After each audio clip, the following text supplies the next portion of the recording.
Welcome to the jungle! I've been away from my garden for 3 whole weeks and goodness me, things have grown. It's mid-spring, so lots is growing and lots has gone to seed. Join me as I forage through the garden and see what I can find. And then I'm gonna make a really long to-do list of all the new things I have to do. Let's go. Starting off right at the front of my house, we have these beautiful chili plants, which you may have seen me prune and feed a couple weeks ago. They've already started flowering and there's little fruit set already, which means they're so much further along than the little seedlings that I put down this year. Just in case you needed another reason to perennialize your chilies, you'll get chilies a lot earlier in the season. Haha! There's actually so much going on in this garden, I'm not really sure where to start, and I think to take you through everything would take a very long time. But we'll see how we go. So as you can see, there's a lot of lettuce here, which I was eating a lot of salads before I went away 3 weeks ago, but they have all bolted and are now going to seed. I do like to let my lettuce reseed itself because I find I have better luck that way. So I'll just have to deal with these monsters until they actually go to seed and I can collect it and spread it around everywhere. You can see here I've got some onions. Been in here since winter and they're getting big and starting to grow up.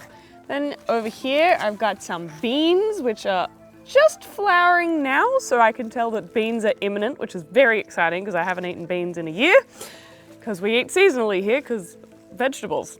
There's also this little capsicum guy getting a little swamped. I'm working on the succession planting thing, so you know, we're vibing it. On the other side of me here, I've also got some broccoli and some cauliflower, which was one of those things that I chopped off at the ground level to leave the roots in the ground, but then suddenly it started sprouting again and regrowing. So now I'm getting broccoli shoots as bonus broccoli, which is excellent. As you can see, there's quite a lot of things that have gone to seed. They are taking up quite a bit of space. So I'm gonna let them go for as long as I can until I can collect the seed. So let's find out what these all actually are. Still gone to seed. Coriander and lettuce all gone to seed. Spring onions, which are going to seed, and more coriander going to seed everywhere, of course. This yellow looking flower is actually a brassica family. Here we've got a kohlrabi. This here, oh, it's huge. Oh my goodness, what a monster. This is a turnip. I've let it go to seed because I wanted more turnip seeds because this was my last batch of turnip seeds. So I will actually remove this kohlrabi one because they're the same family, and if I leave them both this close together, they will cross-pollinate. Which I don't actually want because I want to make sure that I get proper turnips, not like a weird cross of turnip and kohlrabi. So I'm going to get rid of that one. Sorry, friend, I'll do it properly later. This lovely white flower, these have gone absolutely nuts. Now, this is coriander, and I have let coriander go to seed before, but it was in just a little container and it didn't go quite this mad. So there's a lot of this. It's sort of grew up and then fell over. So now it's sort of like in this right angle scenario. Coriander seed is a really great thing to save as a spice to use in curries and all kinds of flavorings of dishes. I'm trying to let these go, but there's quite a few of them around, so I might have to remove a few of them before they set seed. But that's what that is. And you know, the bees love these, and it's good to have bees coming in because I've got other flowers that need pollinating to make me food. What else have we got in here? Oh, I found a SilverBeet, that's good. Love that. Probably needs a little bit of breathing room, this guy.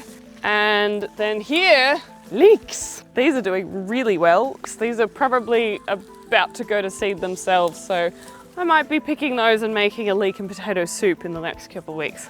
Okay, so this one's a super exciting discovery. Do you remember a few weeks ago when I cut the cabbages off and left the stems in the ground so they could be ground cover, mulch, and keep the soil structure there? They also started growing again, and originally I thought they were just like growing extra leaves, which was great because I got more cabbage harvest out of it. But this one has actually turned into an entire another head of cabbage. So I've gotten 2 heads of cabbage off of this one plant. How great is that? I didn't know that was gonna happen, and I'm very excited about it. Of course, the cabbage moth are more around at this time of year, so it's been eaten a little bit more than the ones in winter were. But I've got bonus cabbage, and I didn't have to do anything. I just cut it off and left it in the ground. How great is that? I highly recommend just cutting and leaving. It's worked for all of my brassicas in some way or another. Where I originally cut it, it's come off of like one of the bases, kind of sprouted like this. So some of them are just like this, and then some of them have done what this one's done and actually turned into a full head of cabbage. Yay, cabbage. This is exhibit A of nasturtium doing really well, but kind of smothering the plants that I'm planting it with. So here's a chili plant, and I've kind of put it here as a living ground cover, and also nasturtium attracts aphids. They prefer nasturtium to brassica, so I've got my brassicas here. This is another cabbage that's resprouting. If there are any aphids around, they should be going to this instead of this, which is a good thing. It's a trap crop essentially. And also flowers, good for bees, and also you can eat them. They're quite spicy though. I'm not personally a fan. Let me know in the comments if you want to watch me eat one, because the last time I did it, it was a not fun time, but quite entertaining. Whee! This is another chili that I perennialized. It was actually in a pot for most of winter and I planted it out. That's why it looks so big and strong and purple. I like it because it's purple. It's a Maui purple chili. Oh my God. This one, this one's probably gotta go. It's like a small tree. It's hitting the roof of the enclosure and has fallen over somewhat. This beautiful thing is called Queen Anne's lace. It has these pretty flowers which attract lady beetles which eat aphids. So again, another part of my getting beneficial insects in to naturally do the pest control. This is my first year growing Queen Anne's lace. I had no idea it got this big. It's a beautiful flower.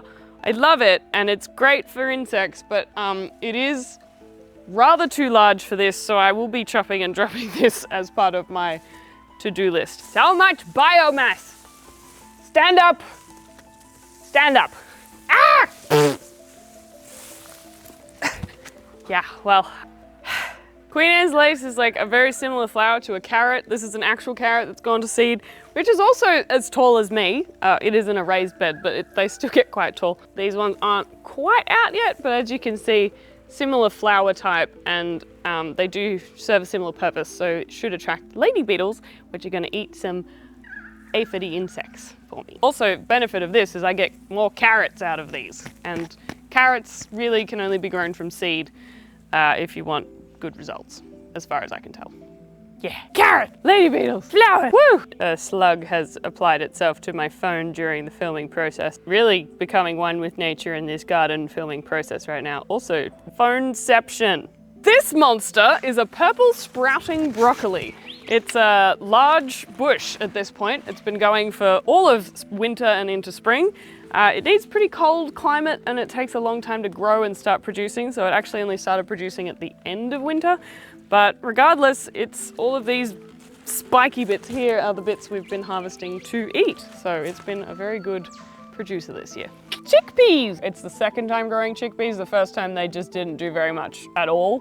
So these are already looking better than the first time I tried to grow them. So yay! Under all the coriander, we have some SilverBeet, which is nice, behind the chickpeas. Oh, and that's rocket, I think. And then more coriander going to seed. And then, oh my gosh, there's even onions back there.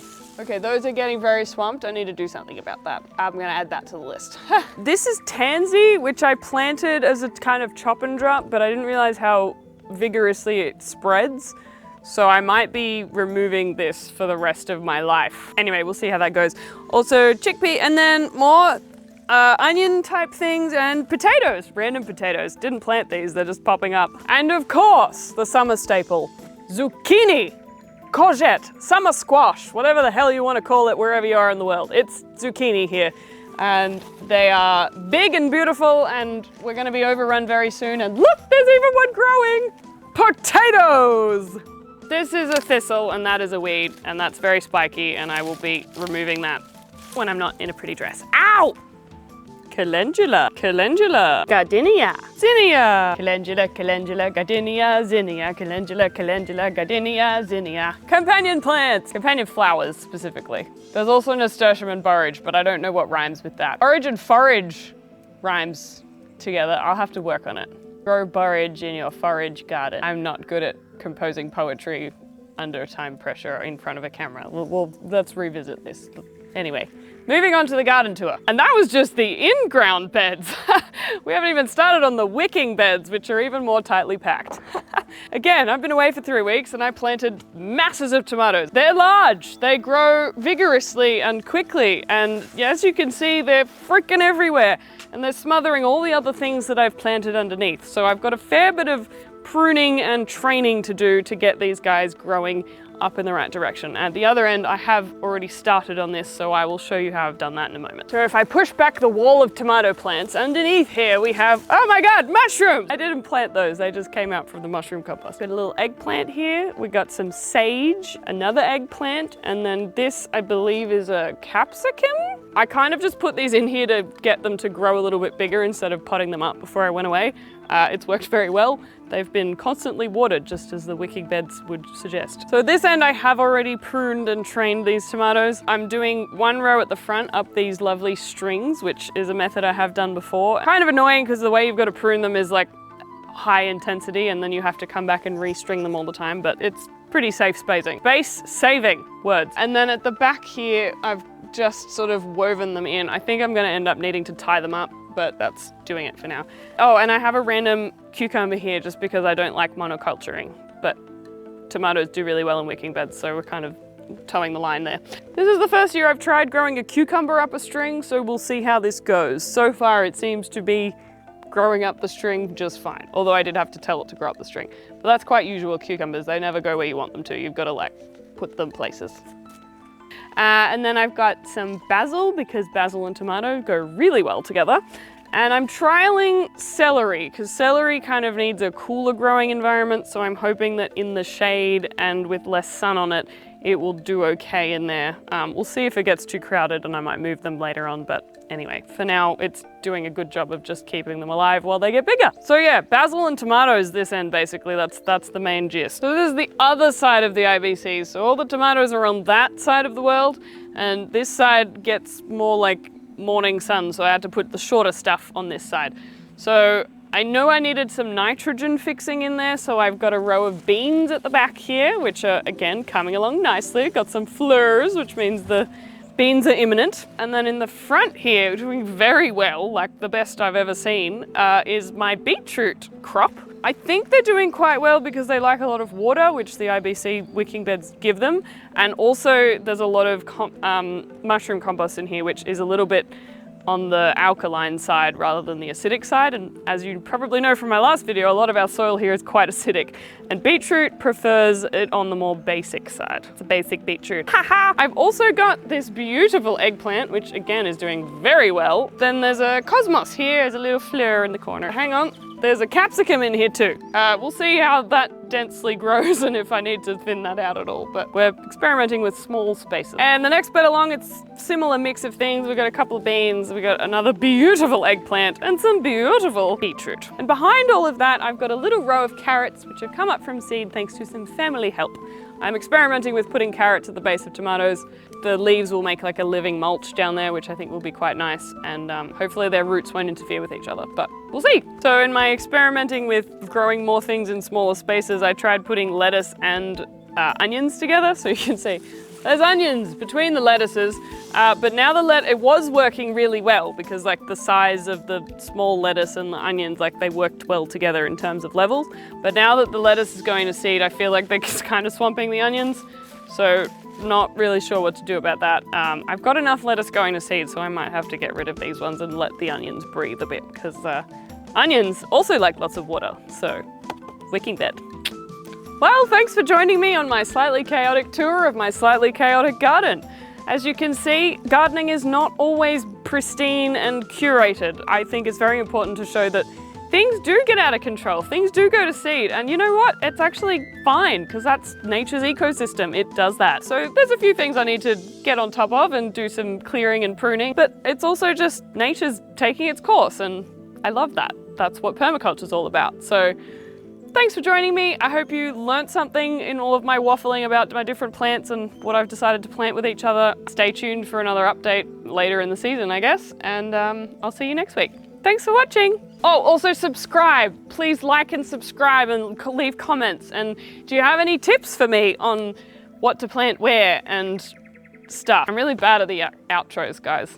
Help. Thanks for watching. Bye. P.S. That was just the vegetable garden. I haven't even started on looking at the food forest slopes. So let me know if you want a video on those areas as well, because they're going off too. Yahoo! Oh, I want a video on it. I do. Thanks, Mum. Oh dear.